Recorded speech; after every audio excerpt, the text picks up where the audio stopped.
राष्ट्रपति ना सुप्रीमकोर्ट किए अधिक शक्तिशाली 99% लोक भूल जानिछन्ति। गोटे पटे राष्ट्रपति सुप्रीमकोर्ट देथिबा मृत्यु दंड को क्षमा करि परंती तो अन्य पटे से सुप्रीमकोर्ट राष्ट्रपतिଙ୍କ द्वारा स्वीकृति आईन को भी रद्द करि परंती। ताहले प्रकृत रे के बेसी पावरफुल राष्ट्रपति ना सुप्रीमकोर्ट? एही प्रश्नर उत्तर सीधा सळक नुहे आ अधिकांश लोक याकू भूल बुझन्ति। तेबे चलंतु आज जानिबा प्रकृत रे सत कोन राष्ट्रपतिଙ୍କ शक्ति। प्रथमे देखि राष्ट्रपति क्षमता से देशर संवैधानिक मुख्य और 3 सेनार सर्वोच्च कमांडर प्रधानमंत्री केंद्र मंत्री राज्यपाल एवं सुप्रीमकोर्ट विचारपति परी सबु बड़ नियुक्ति से ही करती।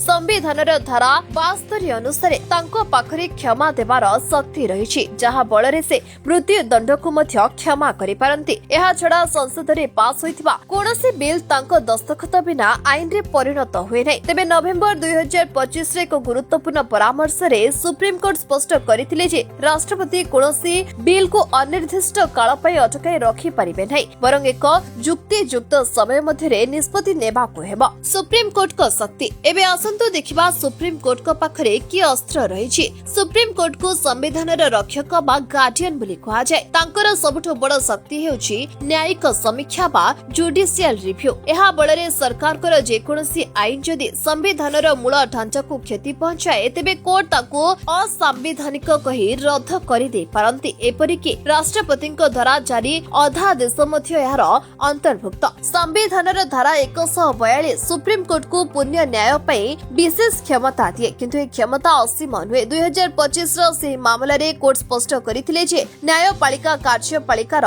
क्षमता को निज हाथ को नेई परिबो नै अर्थात निजे कोनोसी बिल को पास घोषणा करि परिबो नै। क्षमतार संतुलन एवं शेष कथा। तेबे प्रश्न पुणी सेठी की अधिक शक्तिशाली राष्ट्रपति विचारपति को नियुक्त करंती किंतु मन इच्छा हटाई पारंती नै। से मृत्यु दंड क्षमा कले भी सुप्रीमकोर्ट से निष्पत्तिर समीक्षा करि पारंती। अन्यपटे सुप्रीमकोर्ट सरकार कर आईन को रद्द करि पारंती किंतु निजे आईन तयारी करि परिबे नै। प्रकृत कथा हेउछि भारत रे केही जणे सर्वशक्तिमान हुए। एठारे चेक्स एंड बैलेंस रो सिद्धांत काम करे। उभय निज निज क्षेत्र रे शक्तिशाली एवं उभय संविधानर अधीन। प्रकृत रे सबठारु शक्तिशाली हेउछि आम देशर संविधान। एही विश्लेषण परे आपनकु कोन लागुछि आपनकर मतामत कमेंट रे निश्चय जणांतु। जदि वीडियो टी किछि नुवा सिखिबाकू पाइले तबे याहाकू लाइक करंतु। आम चैनल को सब्सक्राइब करबाकू भूलंतु नै।